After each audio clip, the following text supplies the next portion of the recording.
নির্বাচন প্রার্থী মনোনয়নপত্র জমা দেওয়ার আগেই তাদেরকে হত্যা করা হয়েছে। আমাদেরও প্রার্থী এরশাদুল্লাহ চট্টগ্রামে, তাকে হত্যা করার চেষ্টা করা হয়েছে। আর শহীদ ওসমান হাদির কথা আপনারা সবাই জানেন, তাকেও মর্মান্তিকভাবে সীমান্তের অপর পার থেকে ভারত থেকে এসে ভারত থেকে অর্থ অনুকূল্যে সাহায্য সহযোগিতা প্ল্যানিংয়ের মাধ্যমে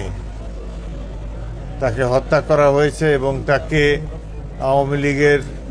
স্থানীয় এজেন্টরাই তাকে আবার ভারতে পাচার করে দিয়েছে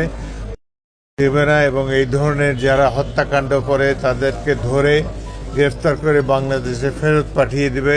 এবং আমরা এটাও চাই যে মাফিয়া নেত্রীর নির্দেশে এই হত্যাকাণ্ডগুলো চলছে, যিনি বাংলাদেশে এবং বাইরেও পৃথিবীর নিষ্ঠুরতম স্বৈরশাসক হিসেবে পরিচিতি লাভ করেছেন, শেখ হাসিনাকে ভারত অবিলম্বে বাংলাদেশে